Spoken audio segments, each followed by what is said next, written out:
today for SDP Connect, we are focusing on the local advisory committees and the statewide advisory committees.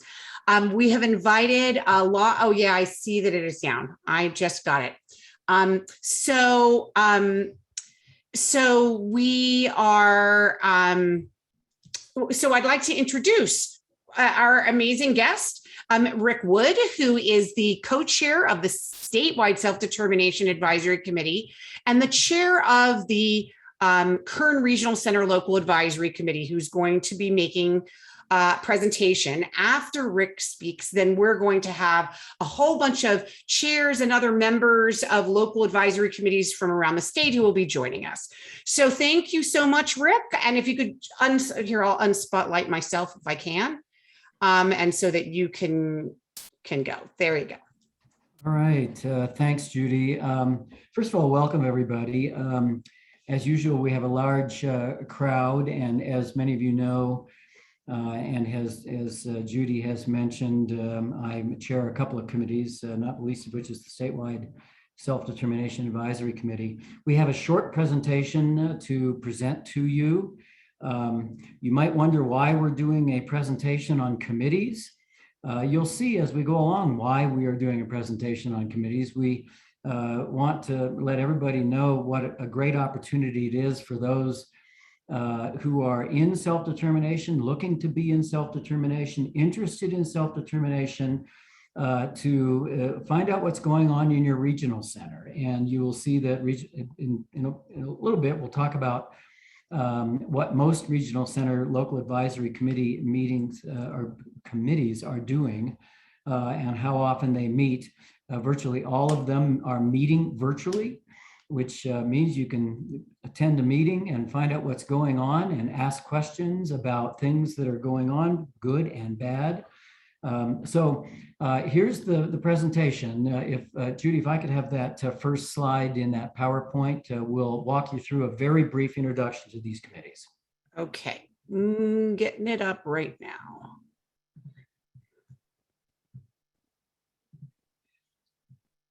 All right, so this obviously is the first slide of a PowerPoint, and it is designed to talk to you about what the roles of both of these committees are.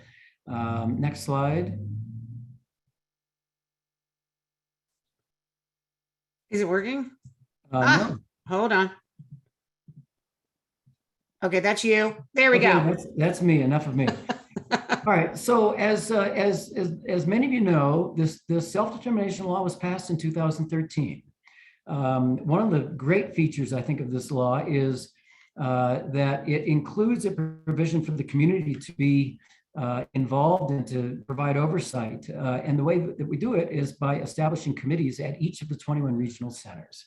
And so as a practical matter, these are the folks that are providing advice and information to regional centers, as well as hearing from regional centers as to what they're doing to implement the self-determination law in their specific regional center. Next slide. I'm sorry, I shared the wrong screen. That was why you were seeing the wrong thing. So hold on, I'm going to make this correct for you. Hold on. I promise I'm making it correct. Okay, now I'm going to go here and I'm going to go share screen. And I'm going here. Okay, now you guys are going to see the right thing. There we go. Beautiful. Okay. All right, so first we're going to speak very briefly, and by the way, everybody, hang on to this presentation. There aren't very many slides before we get into the meat of this. The local committees are, as I mentioned, established at each regional center. They provide oversight, and they include as their members a whole number of different types of folks that are engaged in the delivery of services through the regional centers. Clients' rights advocates, consumers, family members, community leaders, including a representative from a family resource center. That's ideal. Now, I know that not all committees have representatives from each of these areas and organizations, but they should. because there is a shall in that language. And the reason is that we want diversity on each committee and involving people who are going to bring experience and talent to the committee. So the most important thing, I think, is that each committee is going to be comprised of family members who must be in the majority, because this is a committee for those in and interested in self-determination. Next slide, Judy. All right, as I mentioned, we want not just diversity of experience, but also multicultural diversity. There are many areas in the state that have a very wide catchment area, very wide geographic catchment area. So what we're trying to do, or what we hope to have been done over these last years, is to have folks from all areas of each of the geographic catchment areas of the regional centers. The feature of these committees, and by the way, most of them are very interactive. They're interactive with regional center staff. They, in most instances, meet about once a month, and they interact with those who have an interest in self-determination, and that would be including people who are in and who have been enrolled. That will include people who are interested. That will include people who are trying to get in but are facing barriers. And so it's a really important forum for each of you to present whatever it is that you want to the local advisory committee that is providing advice to regional center staff. And by the way, regional center staff attends these meetings. So if you want your voice to be heard, as Judy can attest, she and I and many others on this panel get calls from people all over the state in which they're seeking assistance to resolve issues, overcome barriers, and so on. Often what I do, in fact, almost in every call where I can't help specifically, or in addition to helping specifically resolve a problem, I advise people to check into these meetings, to be proactive, to speak at the time that is provided for public comment. If there is something on the agenda that doesn't meet whatever it is that you're interested in talking about, these are committees for you. So each of the committees is able to and does provide or appoint a representative to the statewide committee. That, well, actually, I'm on my next slide. Judy, next slide, if you will. Well, I guess I'm not there yet. So what do? Well, we review the development and progress of self-determination. Is it working? Is it not? Is it going forward? How many are enrolled? If there are not many, or even if there are, why are they not enrolled? What are the barriers?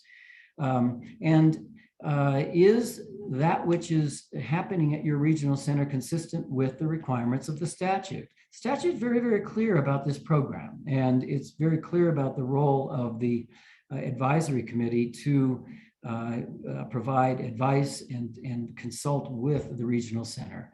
So we don't really have any authority, we don't have any power, but we do have influence, and we are influenced by people who appear before us at the local level. And what comes out of that are recommendations to the regional center staff in order to implement and in many instances improve the self-determination program. Next slide. All right. So we have a statewide committee. It's kind of like the local committee, except that it consists of 21 chairs or chairs designees from the regional center local advisory committees. So what does that committee do? Well, in lay terms, in a perfect world, it shares information as to best practices.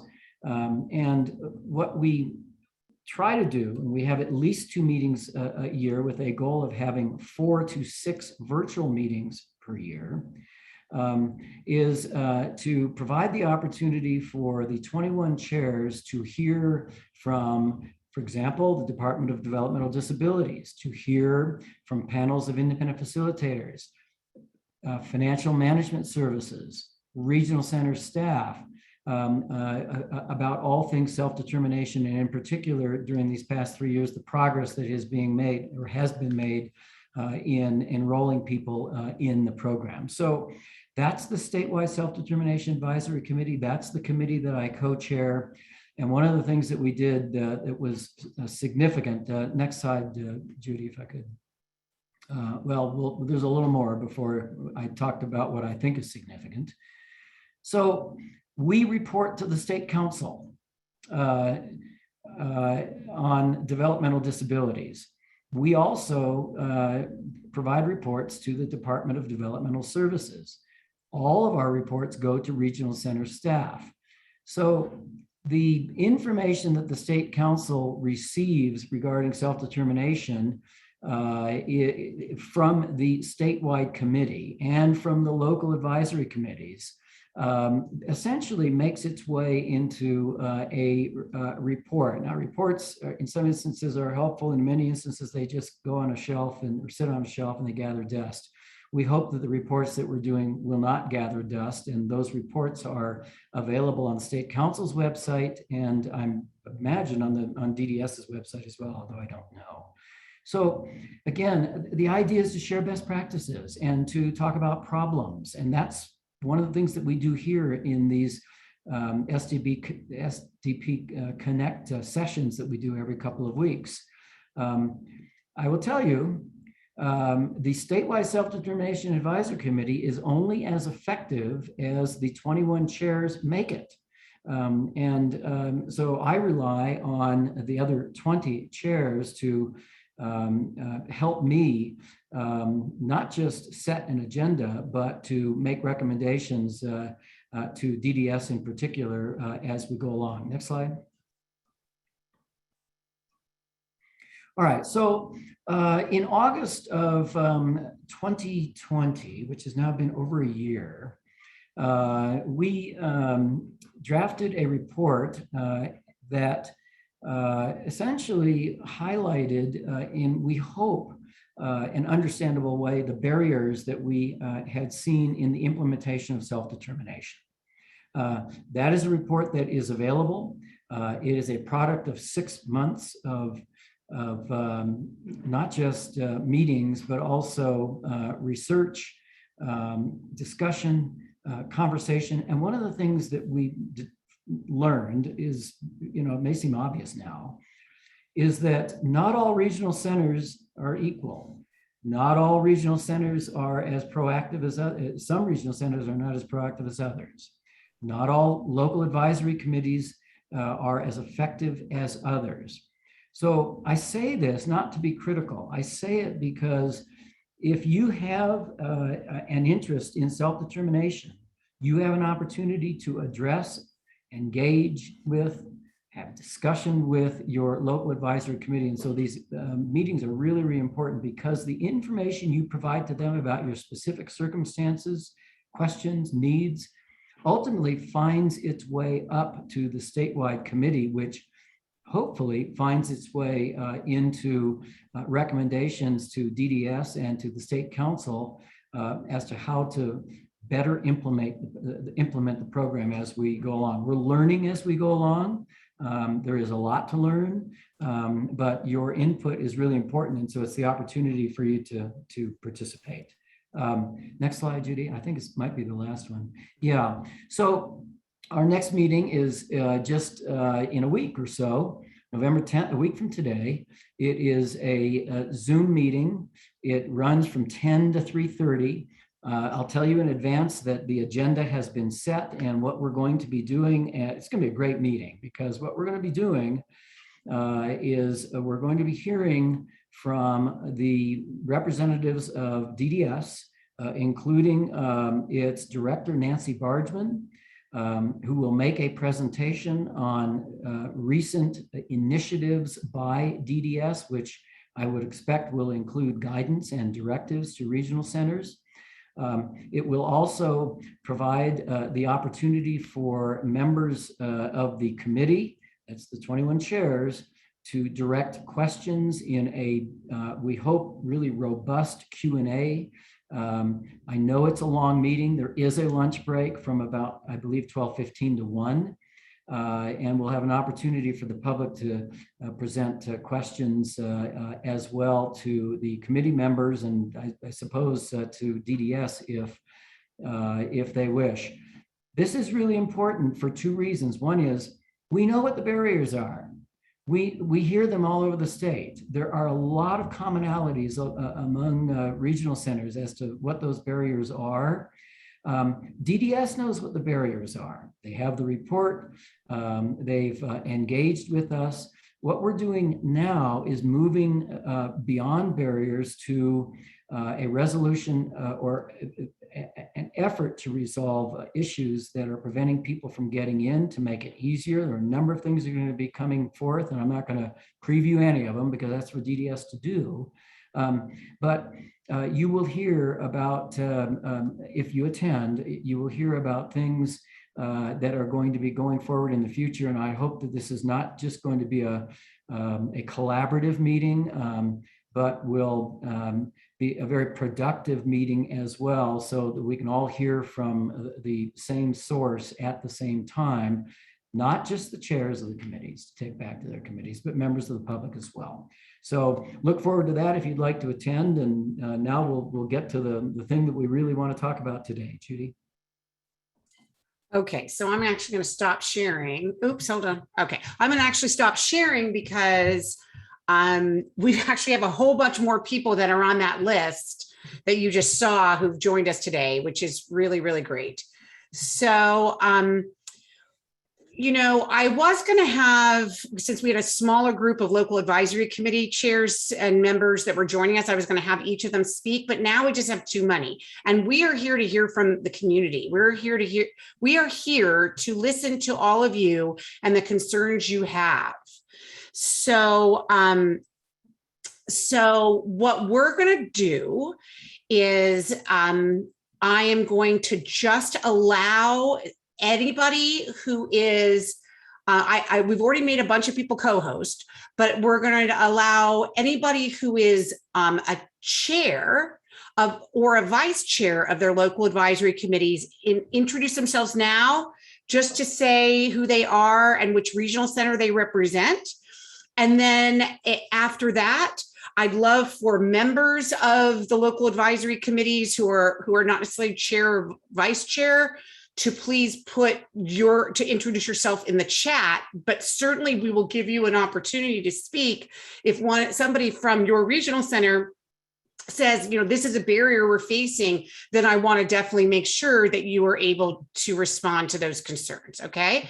So the first person I'm going to ask to introduce themselves is Kelly Colzer-Reyes, who comes from the same regional center as Rick. Go ahead, Kelly.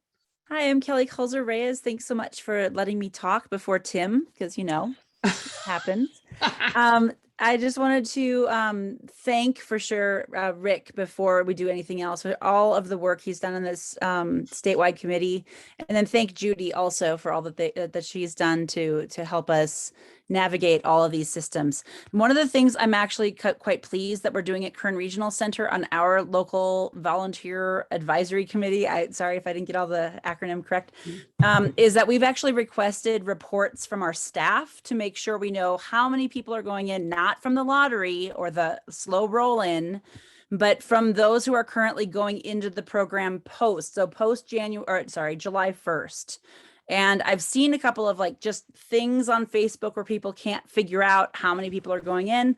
If you just make that a standing item and you ask your regional center to report on how many people have gone through orientation, how many people have finished orientation, how many people are at what places in that process, that is one solution that might work to get a little more buy-in from the regional center, so that you can make sure you're monitoring how many people are able to get in and how many people are then we can be asking as committee members, why are there only 3 people? What is the problem right now? So that's just hopefully a positive Great. to see if that'll help going forward. Thank you. Thanks, Kelly. Next, I'd like to introduce Tim Jin, who is a vice chair of the Regional Center of Orange County. Advisory Committee. Hey all, my name is Tim. I'm the vice chair at my local committee at Regional Center of Orange County. I believe that I'm the first member on the committee to be in self-determination. I started on Monday. This is how my day went in my better normal. My staff and I went to get my booster shot this morning for COVID. Afterwards, we went to my parents for lunch because I missed my mom's cooking. Under the traditional system, let's call it the broken system, I needed to ask permission from someone else at the agency. If staff could drive me or even take me anywhere. Since I got so many random staff in the broken system, I had to stop using my van because of safety concerns. I'm adjusting to SDP with ease now. My thought process of asking for permission has changed. I only have to ask the staff and we just go for it. My team are eager to help me, like random strangers from the agency that were here to fill in their time to make their weekly hours. Thank you, Tim. That was amazing. I hope all of you are listening to this because this is what self-determination is all about. Tim just wanted to go taste his mother's cooking today without having to get permission from someone to do it. Isn't that the life we want that people have without disabilities? It's not having to ask permission. So thank you and congratulations, Tim. We all worked really hard. You worked the hardest to get to move forward here. So we're so happy for you. I now like to, I'm going to go through all the rest of the folks who are here from local advisory committees. I'm not going to let you talk as much as Tim gets to talk because Tim gets to do whatever he wants. But just a quick introduction, your regional center, and maybe one sentence about you. I'm going to introduce Carla Lehman, please. I am Carla Lehman. I'm the chair of the Westside Regional Center Self-Determination Advisory Committee.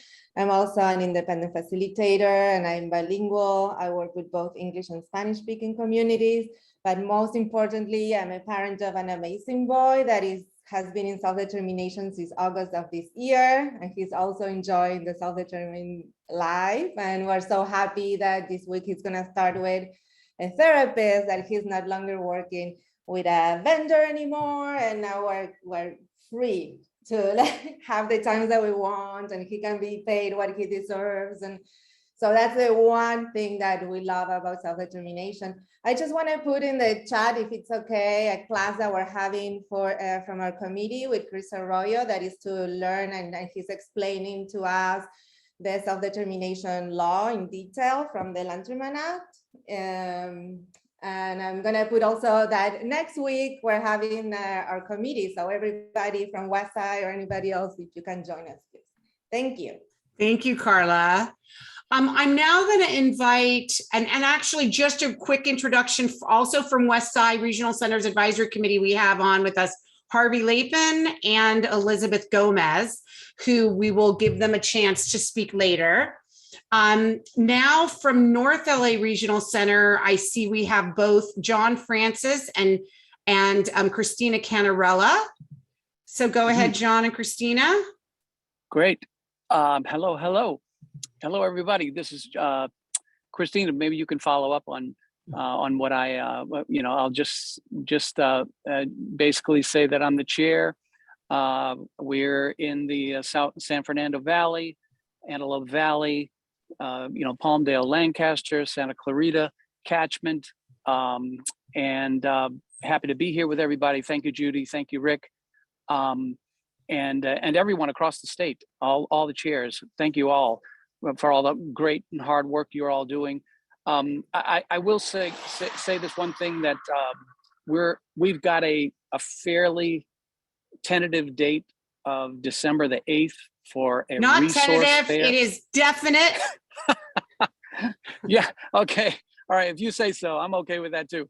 So that's December the 8th for a resource fair. out of the North LA catchment, and look forward to seeing everyone there. Just what else can I say? Christina, you want to follow up with anything? Sure. Thank you so much, Judy, and everybody at DVU for having us, and all of you who have put so much work into making self-determination what it is today. And Tim, what you shared just really summed up the difference between the broken system and self-determination. And at North Los Angeles Regional Center, we really, at our self-determination local advisory committee, we really want to know what struggles anyone is having, and we really want to problem solve. So it's not just a place to come and complain, but our regional center staff has been amazing at following up and making sure they can help break down the barriers. If you've been having them, give you the support that you need to get you into the program, through the program. If you're in the program, whatever it is, we're really blessed to have a wonderful regional center staff that have been very supportive in listening to the needs of our community. So I've been a huge inclusion advocate for our disability community for many years, because I know the value of not just for our disability community, but for our entire community of all abilities, all together in meaningful, engaging activities, opportunities for us all to be together. So thank you again. And we meet third Thursday of every month. And again, if you have anything that you're struggling with or having a hard time with, or we also love to hear success stories. So please come and share. They start at 6:30 now. And we public comment in the beginning and at the end of the meeting. So thank you. Thank you, guys. You said it, Christina. Thank you, Christina. Thanks, guys. Okay, we're going to move up to Northern California, and I'm going to introduce the co-chairs of the Regional Center of the East Bay, Melissa Chris Cooper and Irene Litherland. Thank you both for joining.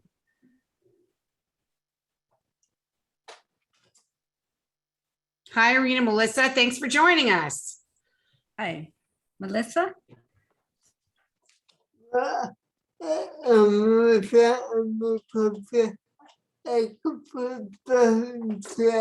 You're going to put your comments in the chat.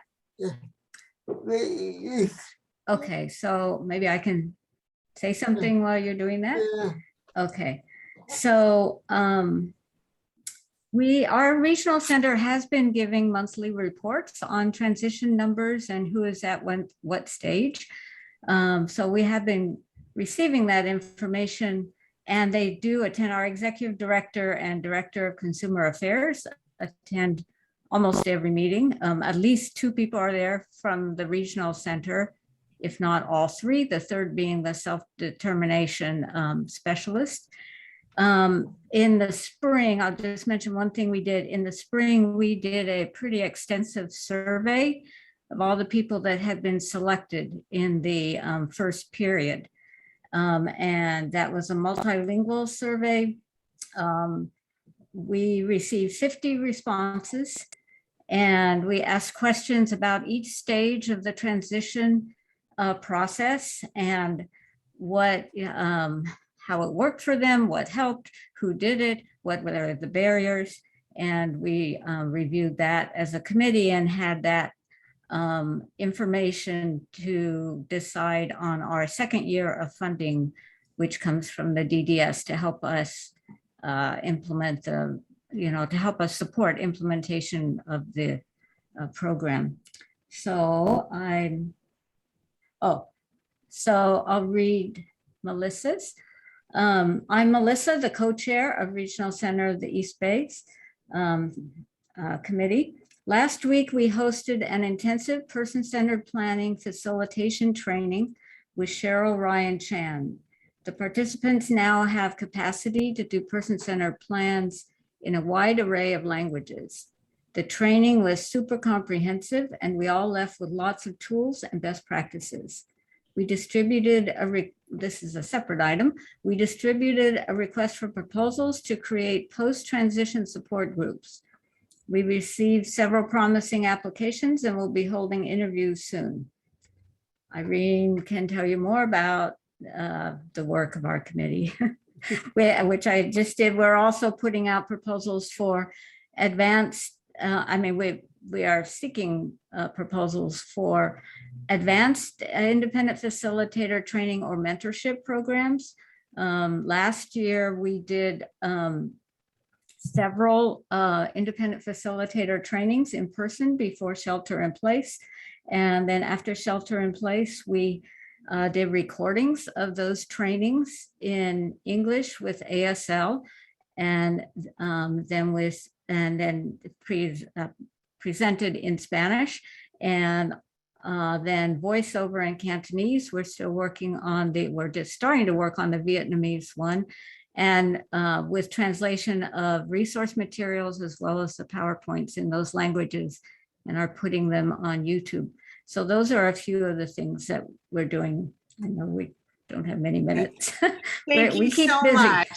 Thank you so much. I wanted to make sure that we had plenty of time to listen to the community and for you all to respond to what you're hearing. So I know we have some others from local advisory committees who are on. What we're going to do is we're going to start with taking questions in the chat. If anybody has a question, either in Spanish, Korean, or in English for any of these local advisory committee chairs or the statewide advisory committee, please feel free to put it in the chat. You can also ask it in person by using the raise hand feature by going to reactions at the bottom of the screen and clicking on raise hand. So, so we're going to start right now. Gustavo Flores, you had a question. Yes, hello. My name is Gustavo, and we've been struggling to get into the self-determination program. We already had about 8 meetings, and the people in the regional center doesn't get to agree to make the budget based on the last 1 year of services served. Right now, they are telling us that one of the services was an exception, so they don't want to add it to the budget. My question is, are these exceptions out of the budget, or they should be taken in consideration for the budget? Gustavo, do you mind asking which regional center you were with?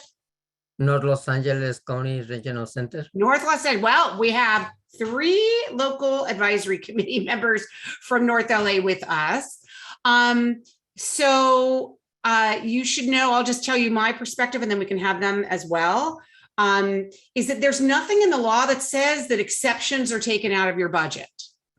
But there is some guidance which specifically talks about one-time expenses, which are different. A one-time expense would be like a modification to a vehicle or your home to get a wheelchair in and out. Yes, you're not going to need that every year. But could you explain what the exceptional services are?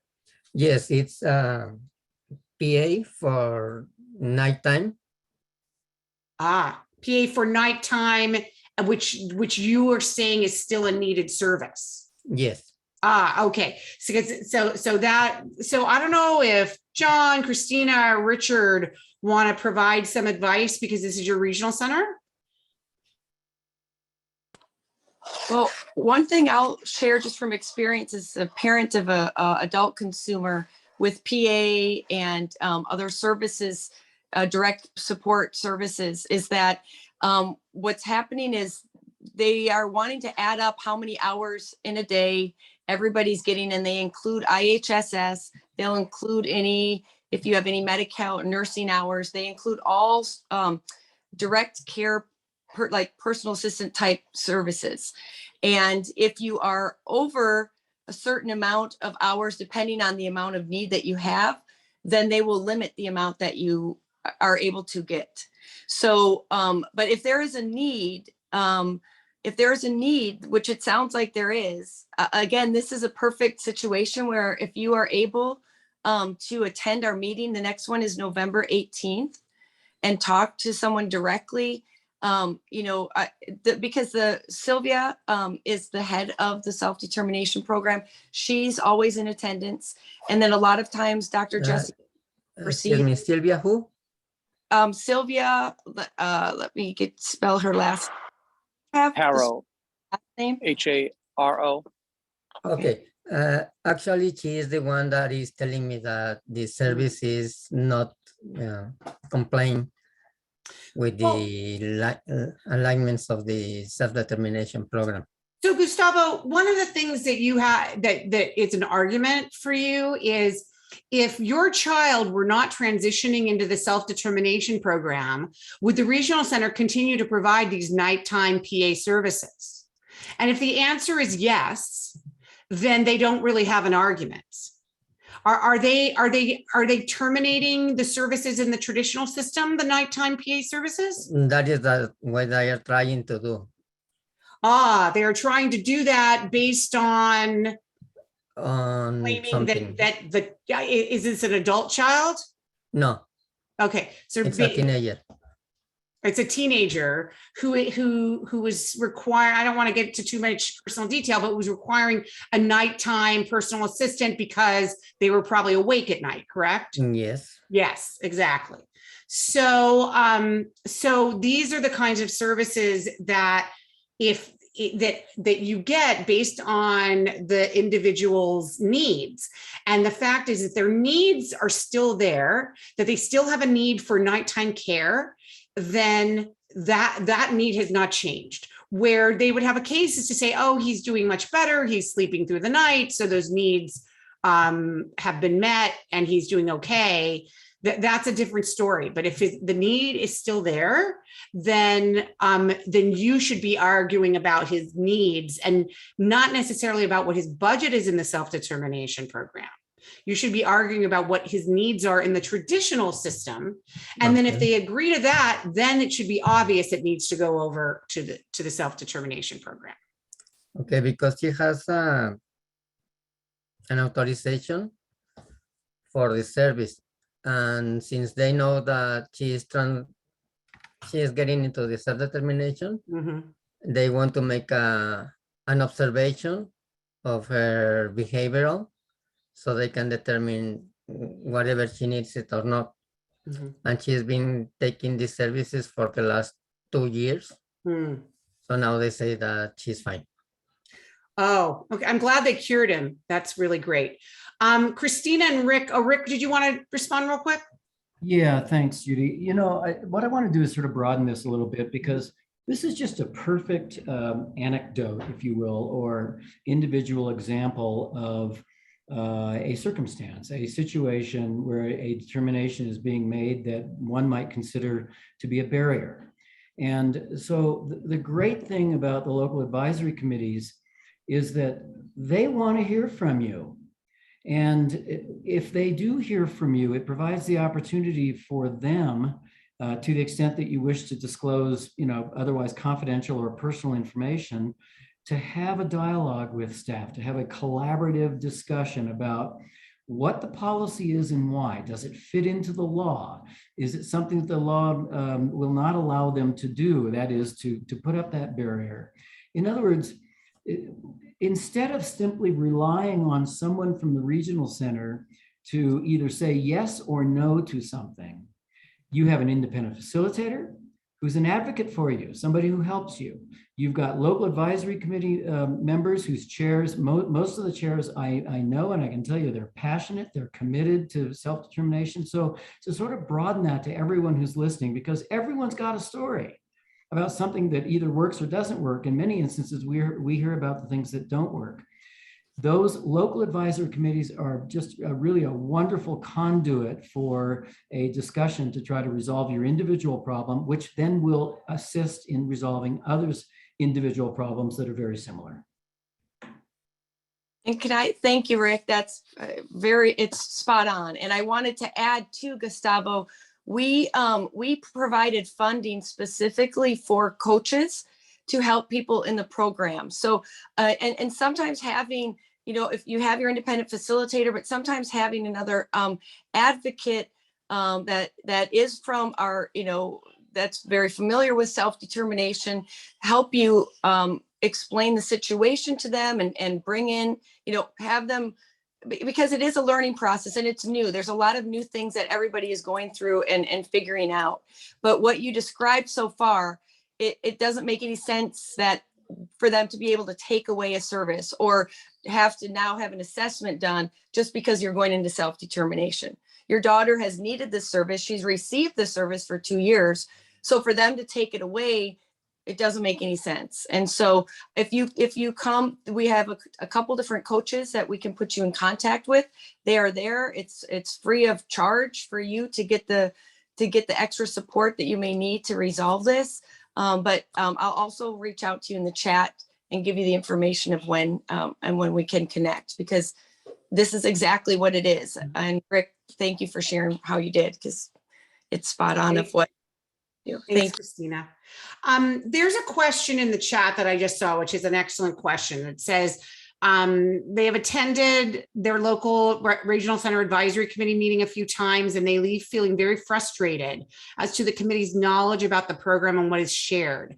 Are my expectations unreasonable? What strategies would you recommend I use to make my experience more effective and worthwhile? I'm sorry, I throw that to you, Rick. Well, wait, hold on. Somebody's agreeing with this person too, saying they agree. The Self-Determination Local Advisory Committee at my regional center is filled with members who are either not in self-determination or not pursuing entrance into the SD program. What are we supposed to do with that? I was able to learn everything on my own and transitioned on October 1st. So my reaction to that is that, I hate to say it, everybody, we know this. When I attend local advisory committee meetings, I observe distinct differences in style and substance. And I'm fortunate enough to belong to a committee where all of the folks that are either self-advocates, meaning adults, or children who are in the program are in, all the members are in self-determination, or they're a family member of someone who's in self-determination. We were very proactive. One of the goals that we put together, and I remember Judy advocating for this a couple of years ago, was let's get committee members in. There's no reason why a committee member shouldn't have been at the beginning of the list or at the top of the list, because of course you have to have the experience in order to understand it. So this is a real difficult problem. I'm thinking, I don't know which regional center the person who put that in the chat is from. It doesn't really matter. I'm thinking of one in particular that is a large catchment area that has performed very poorly. And the regional center, the local advisory committee of that regional center is, they rarely show up. They have a hard time getting a quorum, for example.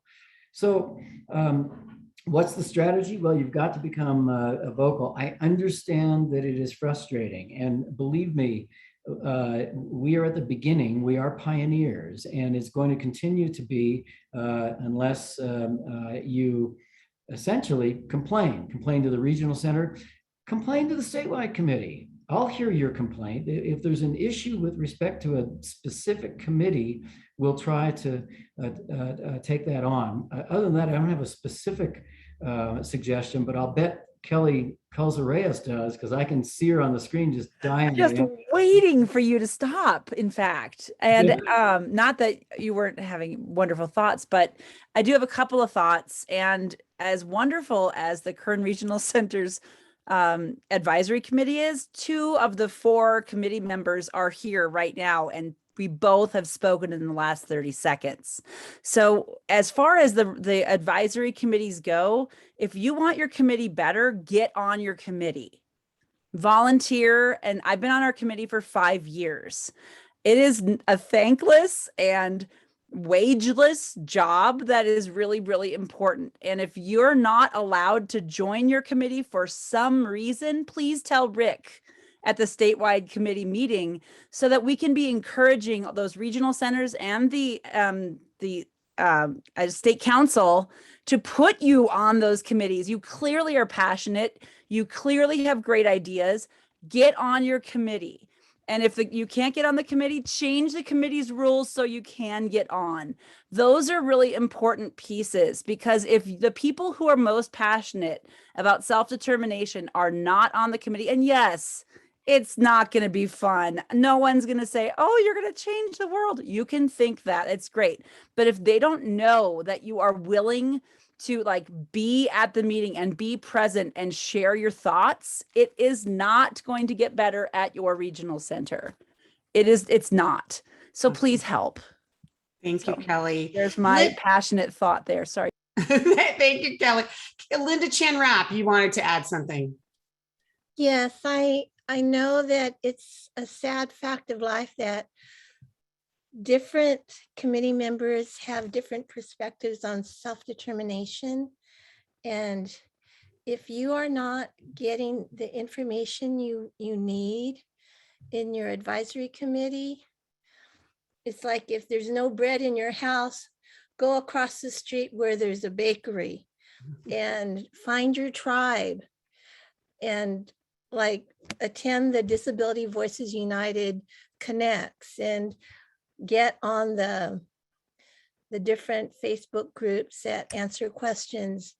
It's not how it should be, but you can make a difference by learning and getting informed and then raising those questions and making comments in the Self-Determination Advisory Committee meetings, so that people are starting to look for answers together. Thank you, Linda. I want to bring up, I know that there's some other questions in the chat, but I wanted to just let everybody know that between Rick and me, we've probably been to all 21 regional center advisory committees, and each of them kind of run differently. Some of them are very controlled by the regional centers. Some of them are really self-determined. There's differing levels of knowledge. And I know that that's hard. The key thing though, is that you keep going and you keep demanding things. I can tell you that I've been going to one particular, I'll just say it, at the South Central Regional Center's Local Advisory Committee, where I believe that for a long time it was run by staff, and I kept calling them out. Even though that's not my regional center, I just kept calling the staff out who would do all of the talking, every bit of the talking. And things have improved there just by calling it out. And the committee is more active now. I think they still have quite a long way to go, but it is run much better. And I think that, one of the reasons why I believe the local advisory committees have not been as strong as they could be is because the statewide advisory committee has not been as strong as it could be. And I, if there's anybody from the state council on, I put that squarely in their lap, that they needed to absolutely embolden. One of my other concerns, I'll just say, is that it is that the state council seems to, here I am publicly bashing them, but I want them to do better, which is why I'm saying this. The representatives of the state council seem to spend more time worrying about whether we're meeting the requirements of something called Bagley-Keene, which are the open meeting requirements. They seem to care more about that than they care about actually people getting the services they need and the local advisory committee doing their job of oversight. And so, we have a long way to go with these local committees, which is why I lift them up whenever I can at our SDP Connects, and I support them as much as I can. There's, as you heard from Rick, there's a meeting next week of the statewide committee. I plan on being there. I no longer sit on the statewide committee. So I plan on being there and speaking in public comment to really urge the statewide committee to do better, and for the state council to do better in supporting it. So just that, I'll get off my soapbox now. Denise Longo, do you have a question or a comment? Yes, hi. I don't know if this is appropriate for this, but I would love to be on a local advisory committee. But my son's not in self-determination yet, because I think I have a barrier about self-determination. I don't understand, again, I don't know if this is appropriate for this meeting, but how you have backup support if you're not using an agency and you don't live in the area and you don't have family and friends that live in the area. So if your job coach or your personal assistant in the evening calls and says, I'm sick, I can't make it to work, how do you support that? And where do you find these people? Go ahead, Rick lives this every freaking day. No, this is acute and chronic. Those are terms often used in the medical world. I'm not in the medical world, but it is acute because it's critical. It's chronic because it's ongoing everywhere.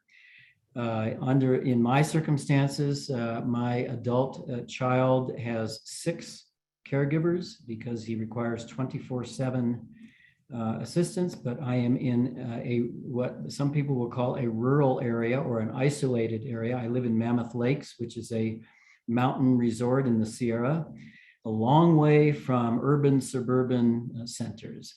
So we have no agencies. Now, Tim is just so happy not to have an agency, or at least to have some stability that he didn't have before and didn't have to ask permission. We have no one to ask permission from. And so we've had to create effectively a team of people, including backups. It is not easy. In fact, it's hard. It's hard for a variety of reasons, including that there are a lot of people in the field who, well, let me be blunt, these positions don't pay well.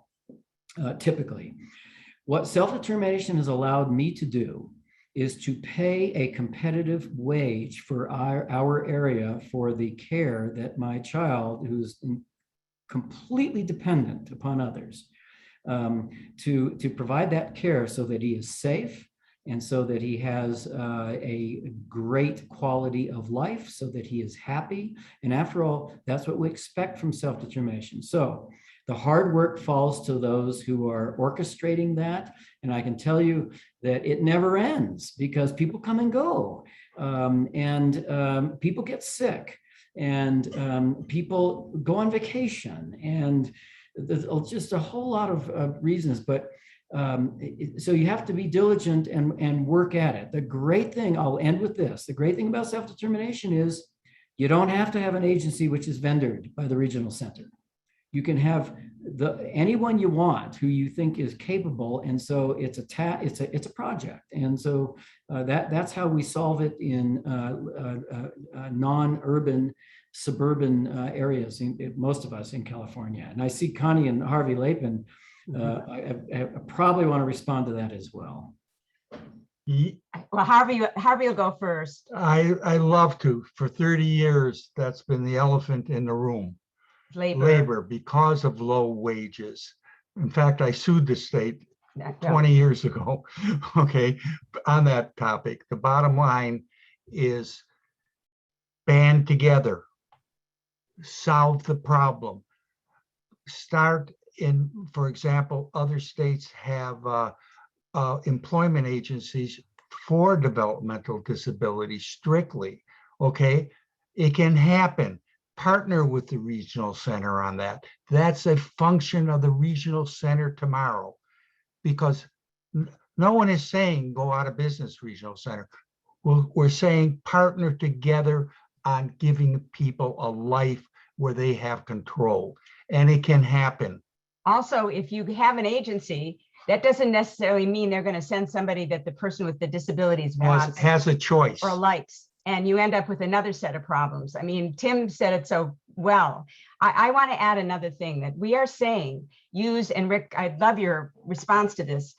I believe that Bagley-Keene is being used in a way that has bureaucratized the local advisory committees. So we aren't functioning like we used to. Could. So because of Bagley-Keene, we have to limit public input. So let's say I'm coming to my regional center and I'm trying to get into self-determination, or I have this issue with self-determination and I have 3 minutes to talk. We have to have give and take. We can't just have it be another board meeting. At Westside with Judy, it was really amazing. We were like a family in a way. Somebody can't come and speak for a half hour on a specific issue. There's got to be ways to mitigate that kind of a thing, but even though it's really serious. But I'm seeing Bagley Keene making us local advisory committees a bureaucracy. Let me say one other thing. There's a lot of smart people wanting this, and the reason why they know what the word freedom means and choice band together, think it out, and start something. This is not going to be over with overnight. It's something that's going to be with us, really, the truth, forever. It'd be a great thing for local advisory committees, because that is a scary thing for everybody. Yeah, what happens? I said that question on a conference call with the director on the phone, Nancy Bargeman, about 4 years ago. Okay, bottom line. Oh, I said, what happens if your staff doesn't show? I can't do it. I'm 84 years old. Okay, I can't do it anymore. No, you're not that old. I think I am. Okay, go ahead. Bottom line, they said, I call employment agency for developmental disabilities. How many in California?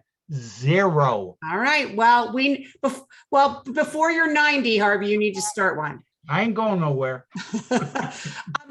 Joyce Clark has had her hand up. I want to go to her. It might be answering a previous question. Go ahead, Joyce. Well, it's not necessarily answering a previous question, but it was following up on a couple of comments and statements that were made. And one was about meetings and members of the advisory committee. And I will say, serving San Diego and Imperial counties, it's been very difficult to try and recruit to ensure the diversity within our membership, because we seem to get the same kind of folks that want to be on the committee, but we're having a hard time getting to our ethnic groups and other people in rural areas. And I'm wondering if other people have had any success or strategies. The second piece is, I think it's good to have, that's our self-determined puppy in the background. So, and that's part of my son's self-determination plan, but I seem to be the one in charge most of the time for it lately. But anyhow, the other part of that is, now I'm losing my whole train of thought. You might have to come back to me, because I think that determined puppy needs to go outside before I have a creation. But it was really about some of the system issues and people who have we do have a member who's not in the program, and the reason being is because of the rent subsidy pieces, where they'd have to give something up to do that. But I have to say, there's some wonderful assets, because there is crossover in terms of traditional and non-traditional services, with the same issues on resources, the same issues on finding qualified people. And some of these folks are very active in creating their individual plans with their family members. So I'm not opposed to having parent members or family advocates who are on the traditional side if they're informed and have something to contribute.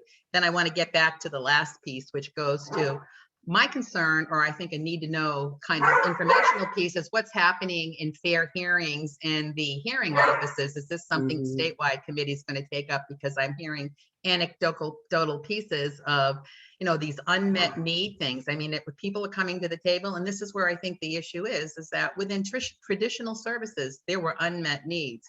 And so we're seeing these debates and disagreements and conflicts over budgets, because people never accessed services, didn't have a budget. And then there were people who didn't really necessarily get their needs met based on the traditional services. So somewhere along the lines within the statewide body and the local advisory committees, we have to bridge that connection, because I feel if we don't work with the system, and not work with it, but I guess work with it, but also resolve that in traditional services, it's falling into complicating self-determination services as well. So I'll just want to introduce you, Joyce. Joyce is the chair of the San Diego Regional Center Local Advisory Committee. So any of you from the San Diego Regional Center, she is your contact. One of the things I would suggest is that at next week's Statewide Self-Determination Advisory Committee, when you have Nancy Bargeman right there in front of you virtually, that you bring up this fair hearing issue. I know that DDS was supposed to have trained the administrative law judges several years ago on the self-determination program, and they still have yet to do that. I have seen in too many cases now where the fair hearing administrative law judges don't know anything about the program. Like, what is this FMS? What is this about? Like, I don't even understand how this works. And so really, this is the dereliction of DDS for not having done this training, and you should really call them out on it. Okay, Joyce? Tim Jin, go ahead. I want to follow up with Rick's suggestion. I actually have 7 staff on the payroll.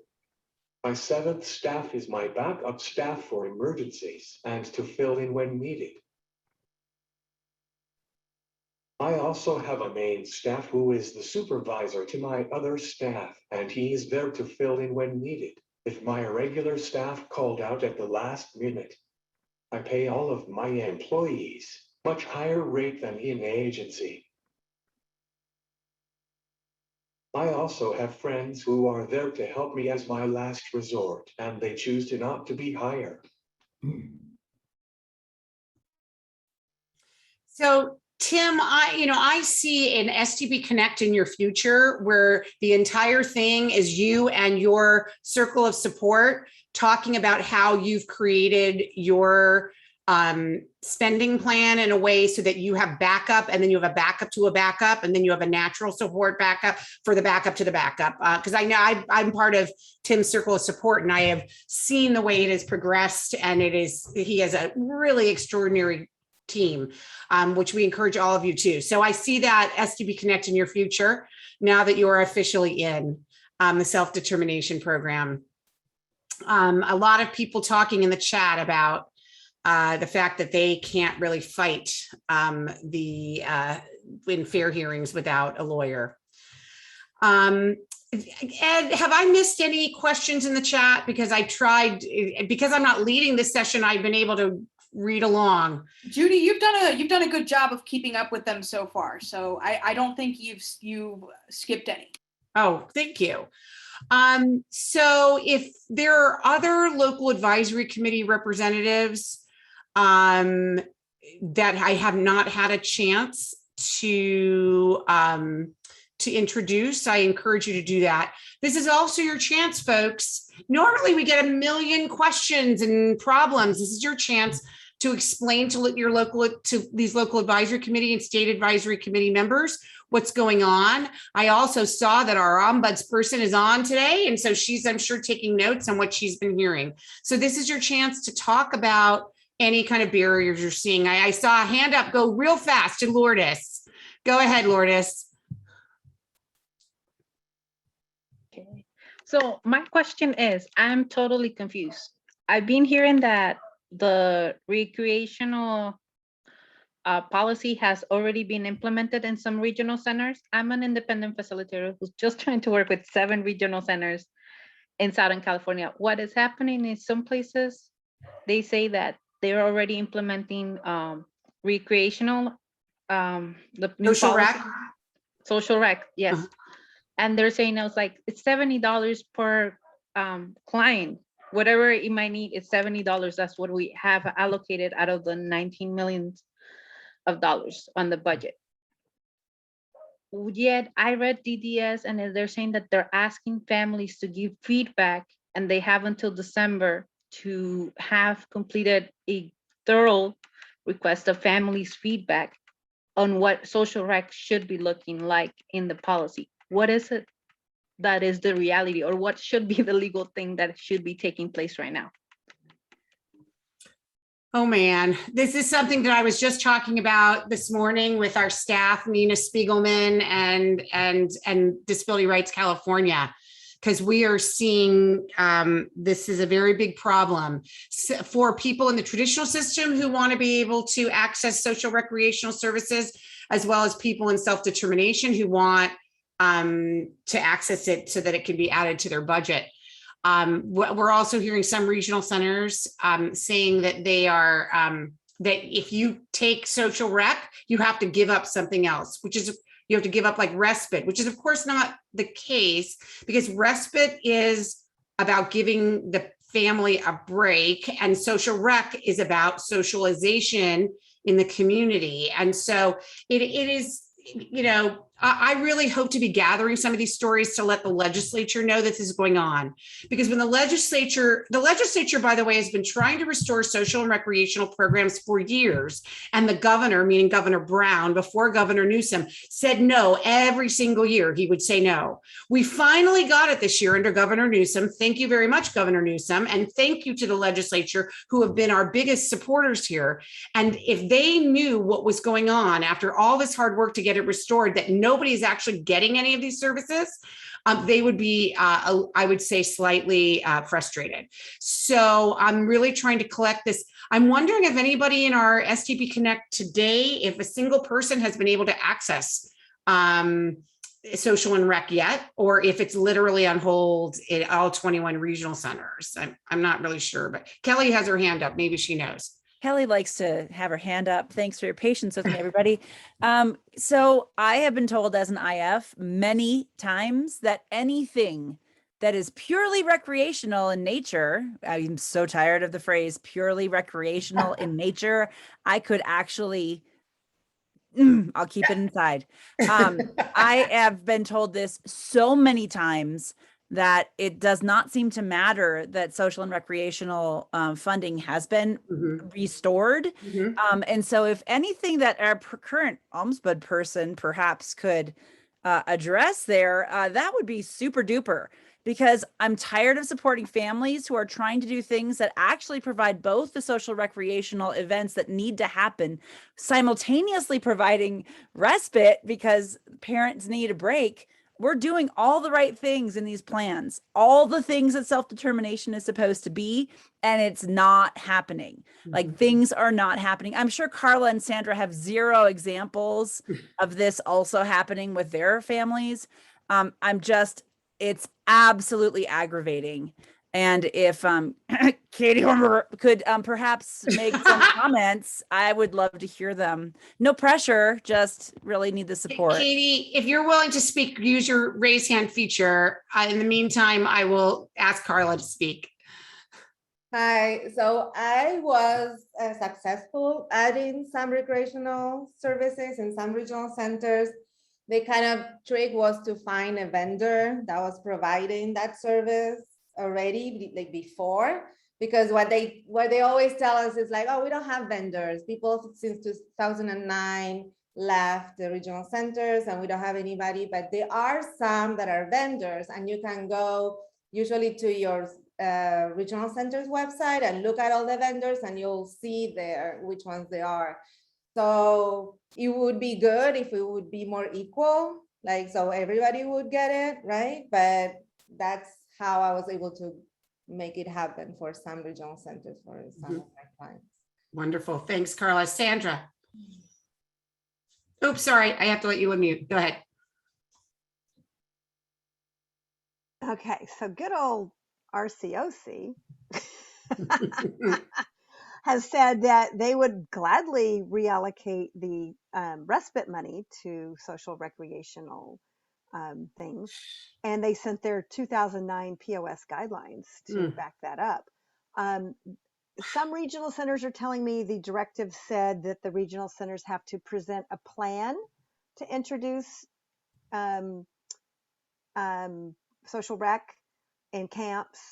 And I have two that are actually going ahead and with music therapy and with swimming. So, but that's everybody. That's about it. All right. Everybody else is waiting to develop their plan. Yeah. To I don't get that. All right. Thank you, Sandra. Katie, yay. Hi, go ahead.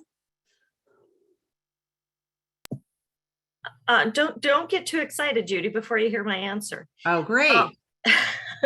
So if you look at the directive that DDS sent to the regional centers, it is as people have described. So it requires them to update their policies or make a policy depending on sort of where they are. And it gives them until December 15th to submit that updated purchase of service policy. It also asks them to develop a plan to do outreach and information sharing, particularly to individuals and families who may not typically use these types of services or other regional center purchase services, but may benefit from them. So they specifically call out non-English speaking individuals and communities of color. That plan is also not due until December 15th. And so it would not surprise me if many regional centers are sort of taking the position that until this, December 15th, when they submit a plan and a new POS policy, that they don't really have to, do a whole lot. Mm-hmm. And I think we're seeing that with some regional centers. Some regional centers like Orange County, because of the way that they do their POS policies, which I think is just awkward. They do like a cover letter and then individual policies. In 2009, all they did was add the language to the cover letter. And so that was easy for them to fix. So they sort of believe they're all good. Other centers actually have to get their board to approve a new purchase of service policy. Okay, great. Well, I'm going to certainly inform the legislature that it's not going quickly. And that, if it keeps going at this pace, then the state will have saved a whole lot of money because all the money they designated for social rec for this year never got spent. So thank you, Katie. Rick, you have your hand up. Real quick comments. First of all, this is should be a front and center topic for Nancy Bargeman, who will be presenting on behalf of DDS, in particular, presenting new initiatives at the November 10th meeting. It's on everybody's minds and now lips. Secondly, the way that I've been counseling people, and certainly have done it in my own plan, is you draft your plan carefully to describe the service that you are looking for that happens to have a recreational element or a social and recreational element. You draft it carefully. And there are a number of categories. There are 3 major areas with a whole bunch of line items in the federal waiver, which describe the services and supports that that self-determination participants are eligible for. Drafting is important, and it doesn't solve all the problems, but a good independent facilitator will know how to draft. And again, I don't want to speak to a specific program or service, but I put that out there because that's the way we've been handling it in my area, 1. And 2, look, this thing is in process. This is another thing in process, and we are impatient, as I think we should be. But December 15th will be here soon enough. That's something that I'm hoping, in fact, we'll expect Nancy Bargeman to speak to. Thank you. So, folks, we're going to need to end at exactly 6. So I'm going to call on Jan for the last comment. Oops, there you go. Oh, so there we go. Basically, I thought it was really interesting at the SDAC meeting for Inland Regional. I specifically asked this question about 1 week before the directive came out about it. And they were like, we don't like social rec and we didn't like how it went before. I was very negative. I was pretty surprised. And we're going to have to make a lot of changes and rules to how it's going to be run. And I said, gosh, then who's going to hold things accountable for those rules? And then I had no answer back on that one. So that's the attitude and not liking it in the first place. So they haven't really worked on it until they were told maybe now to work on it. I haven't asked since then. So if that's the heart attitude of the directors, that's not a good thing. Yeah, that is really, really not. All right, everybody. I want to thank everyone, all of those amazing local advisory committee members who joined us today. Remember that you can get on your local advisory committee by either being appointed by your regional center or by the state council. And we encourage those of you who come to SDP Connect to go onto your local advisory committees, because your job then will be to provide oversight at your regional center. And it's so critically important that this work is done well. Please also join the Statewide Advisory Committee next week. At the meeting, you find information on the State Council's website and scdd.gca.gov, I believe it is. So thanks, everybody. Thank you, Rick Wood, for everything, all the leadership you provide, and to all the others from the local advisory committees. We will see you all in 2 weeks. Honestly, I have no idea what we're going to talk about. It may be the Tim Gin Hour. I'm not sure. Right now, we have so much going on at DVU. Please apply for our leadership program. It's going to be amazing. We're particularly looking for people of color, people who speak languages other than English, and people who are non-speakers. Self-advocates who are nonverbal or non-speakers to participate in our program. And so we will be getting the link. The link was never broken, by the way. We crashed our website. So please go back to the events section of the Disability Voices United website. And we really, really appreciate all of you. Take care, and we'll see you in a couple of weeks. Bye-bye.